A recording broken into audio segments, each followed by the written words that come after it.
Сәлем достар, сіздермен Нұр Сезім. Менің каналыма қош келдіңіздер.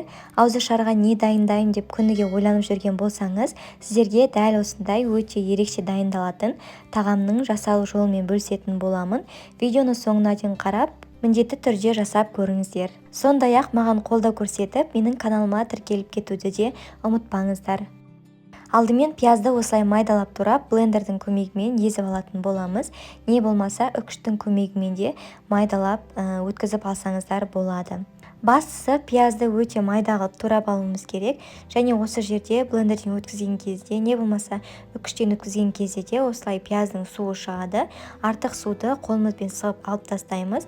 Кейін оны біздің тартылған етімізге қосып, татымына қарай тұзды, бұрышты және басқа да дәмдеуіштерді қосып қолымызбен араластыратын боламыз. Және осы жерде мен аскөкті де қосып жібердім. Бұл бізге өте ерекше дәм береді. Сондықтан міндетті түрде аскөкті де қосып жіберіңіздер. Осылай толық біріккенге дейін қолымызбен араластырып алатын боламыз. Ендігі кезекте осылай тазартылған орташа көлемдегі картоптарды алып, дәл видеода көрсетілгендей турайтын боламыз. Яғни ортасынан төменге қарай кесетін боламыз, бірақ төменгі жағын толықтай кесіп жібермейміз. Яғни біздің картоптар бөлініп қалмау керек. Дәл осындай гүл пішіндес болып шығу керек. Басқа картоптарды да дәл осылай кесіп аламыз.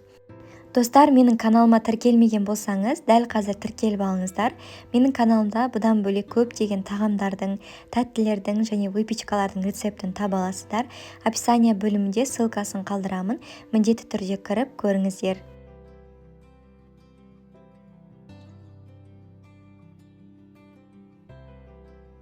Енді осы картоптың ортасына біздің салмамызды осылай қолымызбен аз-аздан қосып отырып, гүлдің пішінін жасайтын боламыз. Яғни еттеріміз сыртқа шығып кетіп жатқан жағдайда кішкене нығыздап, осылай ортасына кіргізетін боламыз. Барлық картоптың ортасына осылай салмаларымызды салып шығатын боламыз. Түрі өте ерекше әрі әдемі болып шығады.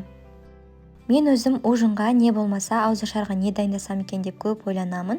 Бүгін бір ерекше тағам жасағым келді және осы рецептпен сіздермен де бөлісіп отырмын. Сондықтан сіздер де жасап көріп, комментарий бөлімінде нәтижесімен міндетті түрде бөлісе отырыңыздар.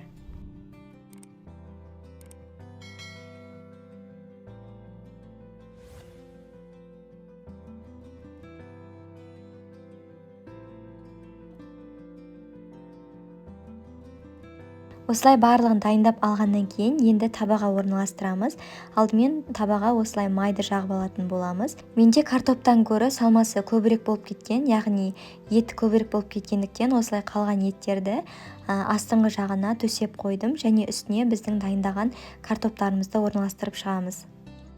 Менде картоп аз болғандықтан, яғни аз қалғандықтан осылай жасап жіберген болатынмын. Сіздер толығымен осы салма біткенге дейін картоптың ішіне салып жіберсеңіздер болады.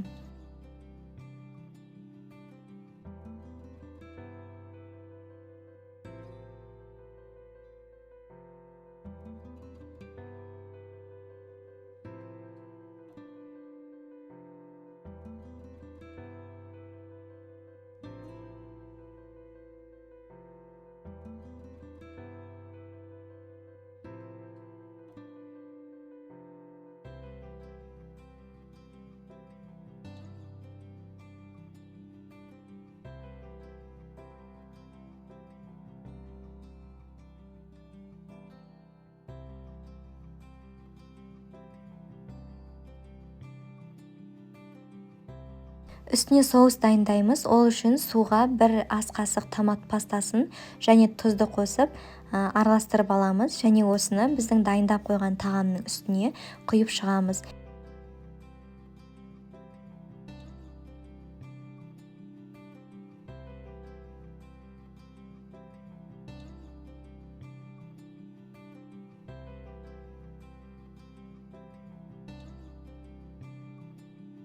Соусты толық құйып алғаннан кейін бетін фольгамен орап, қызып тұрған пеште 180 градусқа 40 минутқа жібереміз.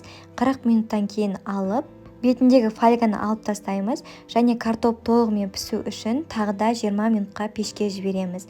Осымен біздің ерекше әрі тойымды кешкі асымыз дайын болады. Міндетті түрде дайындап көріңіздер. Видео ұнаған болса, менің каналыма тіркеліп, лайк, комментарий қалдыра отырыңыздар және баршаңызға ас болсын.